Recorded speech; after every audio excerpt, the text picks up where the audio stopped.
Hello friends, welcome back to home queen lifestyle of 365 days. என்னை support பண்ணி subscribe பண்ணுற எல்லாத்துக்கும் ரொம்ப ரொம்ப தேங்க்ஸ்ங்க. இது மார்னிங் ரொட்டீன் தான் இந்த வீடியோவில் உங்களோட நான் ஷேர் பண்ணிக்க போகிறேன். ஸ்கிப் பண்ணாமல் பாருங்கள், கண்டிப்பாக உங்களுக்கு யூஸ்ஃபுல்லாக இருக்கும்.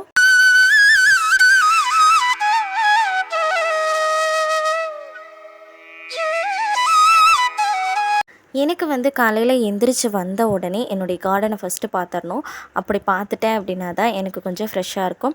அந்த கார்டனில் இன்றைக்கி ஏதாவது பூ பூத்துருக்குதா, இன்றைக்கி ஏதாவது காய் காய்ச்சிருக்குதா அப்படின்னு பார்க்கும்போது எனக்கு அவ்வளோ சந்தோஷமாக இருக்கும். என்னன்னு தெரில, இந்த கிளைமேட்டுக்கு இந்த ரோஜா செடிங்க எல்லாமே ரொம்ப ஒரு மாதிரி பூச்சி பிடிச்ச மாதிரியே இருக்குது. நானும் என்னென்னமோ பண்ணி பார்த்துட்டேன், எதை பண்ணினாலும் இல்லை. நான் இந்த பன்னீர் ரோஸ் செடியை கட் பண்ணி கூட விட்டு பார்த்துட்டேன். அப்படி இந்த மாதிரி தான் இருக்குது. உங்களுக்கு ஏதாவது டிப்ஸ் தெரிஞ்சது அப்படின்னா கமெண்டில் சொல்லுங்கள். நான் ட்ரை பண்ணி பார்க்குறேன். என்கிட்ட 4 ரோஸ் செடி இருக்குது. அது ரொம்ப ஒரு மாதிரி வாடி போன மாதிரி இருக்குது. பார்க்க எனக்கு ரொம்பவே கஷ்டமாக இருக்குது. நான் கத்திரிக்காய் செடி வச்சுருந்தேன். இந்த கத்திரிக்காய் ரொம்பவே முத்திருச்சு. அது விதைக்காக வச்சுருக்கேன். நிறைய கத்திரிக்காய் பிஞ்சு வச்சுருக்கு. பாருங்கள், கத்திரிக்காய் செடி மரம் மாதிரி எவ்வளோ பெருசாக வளர்ந்துருக்குன்னு பார்க்குறக்கே ரொம்ப சூப்பராக இருக்குல்ல. கார்டன் பார்த்துட்டு தான் அதுக்கப்புறம் தான் கிச்சனுக்கே போவேங்க. இன்றைக்கி காலையில் பிரேக்ஃபாஸ்ட்டுக்கு புலாவ் செஞ்சிடலாம் அப்படின்னு சொல்லிட்டு அக்கா ரெடி பண்ணிகிட்டு இருந்தா. எங்கள் வீட்டில் ஏதாவது டிஃப்ரெண்ட்டாக ட்ரை பண்ணால் சாப்பிடாத ஒரு 2-3 ஆள் இருக்காங்க. அவங்களுக்காக சரி ஓகே, நம்ம சட்னி கொஞ்சம் ரெடி பண்ணிடலாம், தக்காளி சட்னி மாதிரி ரெடி பண்ணிடலான்னு ரெடி பண்ணிகிட்டு இருந்தேன். காலையில் அடுப்பு ரொம்ப பிஸியாக பரபரன்னு ரெடி ஆகிட்டு இருந்துச்சு. 3 அடுப்பில் 3 அக்கா ஒரு அடுப்பில் புலாவ் ரெடி பண்ணிகிட்டு இருந்தா. அதுக்கப்புறம் ஒரு அடுப்பில் உளுந்தங்கஞ்சி வச்சுருந்தோம். சரி, எங்கள் மாமனார் காஃபி கேட்டாருன்னு சொல்லிட்டு நான் வெங்காயத்தை இறக்கி வச்சுட்டு அவருக்கு காஃபி போட்டு கொடுத்துட்டேன்.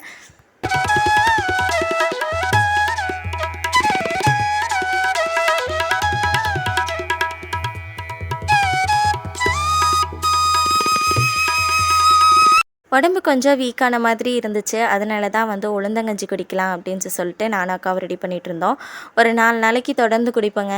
அதுக்கப்புறம் என்ன பண்ணுவோன்னா, உடம்பு ஓரளவுக்கு தேவையான போல் இருக்கும். உடனே அதை ஸ்கிப் பண்ணிவிட்டு அடுத்த எப்பவும் போல் காஃபி டீன்னு சொல்லிட்டு இறங்கிடுவோம். நான் அப்படி தான் மேக்ஸிமம் பண்ணுவேன். நீங்கள் எப்படின்னு சொல்லிட்டு கமெண்டில் சொல்லுங்கள்.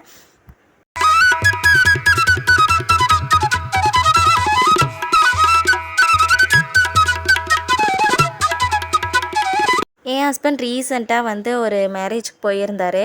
அங்கே புலாவ் ரைஸ் செஞ்சுருந்தாங்களாம். அது சூப்பராக இருந்துச்சு, செஞ்சு பார்த்தாங்க அப்படின்னு சொல்லி கேட்டிருந்தாரு. அதனால தான் அக்கா புலாவ் ரெடி பண்ணிகிட்ருக்கா. ஆக்சுவலி இந்த மாதிரி எங்காவது சாப்பிட்டு இதை செஞ்சு கொடுங்க நல்லா இருந்துச்சு அப்படின்னு சொல்லி கேட்பாங்க. இதே நம்மளே ட்ரை பண்ணலாம் அப்படின்னு சொல்லிட்டு நம்ம ட்ரை பண்ணோன்னு வச்சுக்கோங்களேன், ஐயய்யா இதெல்லாம் நாங்கள் சாப்பிட மாட்டோம்ப்பா அப்படின்னு சொல்லிடுவாங்க.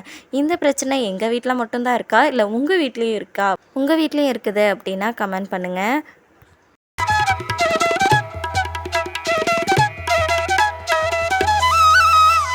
எல்லாமே ரெடி ஆயிடுச்சுங்க. புலாவும் ரெடி ஆயிடுச்சு. சரி, சட்னி அரைச்சிடலாம். கையோட உளுந்தங்கஞ்சி குடிச்சிட்டு அதுக்கப்புறமா சட்னி அரைச்சிடலாம் அப்படின்னு சொல்லிட்டு கடகடன்னு சட்னி அரைச்சி தாளிச்சும் போட்டாச்சு. புலாவ் யார் யார் சாப்பிடுவாங்கன்னு தெரில. எங்கள் வீட்டில் இருக்கிற ஒரு குட்டி வாண்டு மட்டும் சாப்பிடாது.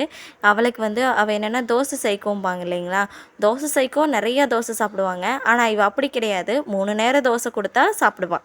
மற்றபடி சாப்பாடு என்ன தான் வெரைட்டியாக செஞ்சு கொடுத்தாலும் அவள் சாப்பிட மாட்டாள். ஒரே ஒரு தோசை தான் சாப்பிடுவாள். ஆனால் அது 3 நேரமும் கொடுத்தீங்கன்னா சாப்பிட்டுப்பா. அப்பேற்பட்ட ஆள் அவள். எல்லாம் ரெடி பண்ணி பாப்பாங்க மதிய லஞ்சுக்குமே புலாவே கொடுத்து அனுப்பிச்சுட்டுட்டோம். சாப்பிட்டுக்கிட்டாங்க.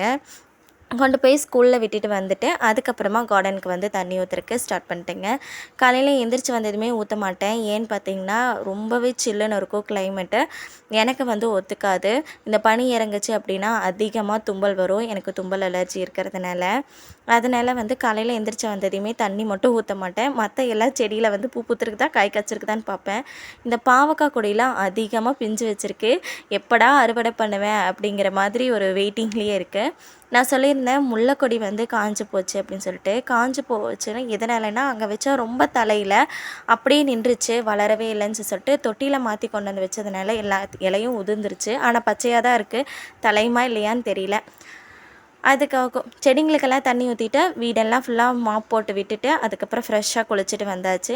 குளிச்சுட்டு இன்றைக்கி ஃப்ரைடேங்கிறதுனால குளிச்சுட்டு சாமி கும்பிட்டு அதுக்கப்புறமா தான் சாப்பிடுவேன். நீங்கள் யார் யாரெல்லாம் வெள்ளிக்கிழமை பிடிக்கிறீங்கன்னு சொல்லுங்கள். கல்யாணத்துக்கு முன்னாடி இந்த வெள்ளிக்கிழமை சனிக்கிழமையெல்லாம் நான் பிடிக்க மாட்டேன்.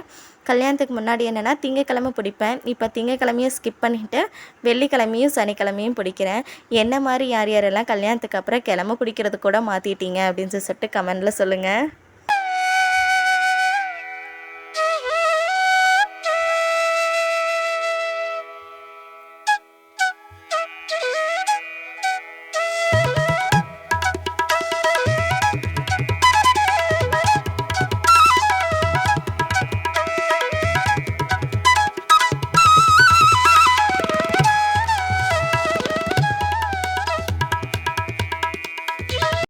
எங்கள் வீட்டு பூஜை எப்படி இருக்குன்னு சொல்லிட்டு கமெண்ட் பண்ணுங்கள். காலையில் வச்ச புலாவ் கொஞ்சமாக இருந்துச்சு. சரின்னு அதை நான் சாப்பிட்டு மதியம் லஞ்சுக்கு பார்த்திங்கன்னா அக்கா வந்து சாப்பாடு, உப்பு பருப்பு, அப்புறம் பருப்பு தண்ணி எல்லாமே வடித்து ரெடி பண்ணி வச்சுருந்தா. நான் புலாவ் சாப்பிட்டதுனால கொஞ்சமாக உப்பு பருப்பில் மட்டும் சாப்பிட்டு சரி மேலே கொண்டு போய் துணியெல்லாம் காய போட்டு வந்துடலாம், எல்லா துணியும் மிஷினில் போட்டு வச்சுருந்தேன், அதெல்லாம் கொண்டு போய் காய போட்டு வந்துடலாம் அப்படின்னு சொல்லிட்டு கிளம்பிட்டேங்க.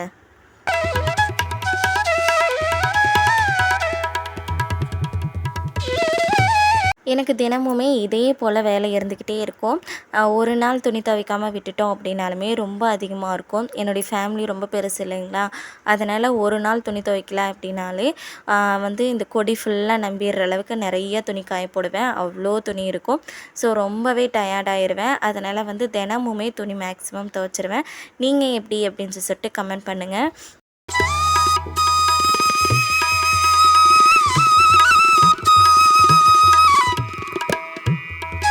எனக்கு கீழே காய போடுறதுக்கெல்லாம் இடம் கிடையாது. நான் வந்து மேலே 3வது மாடியில் தான் வந்து காய போடணும்.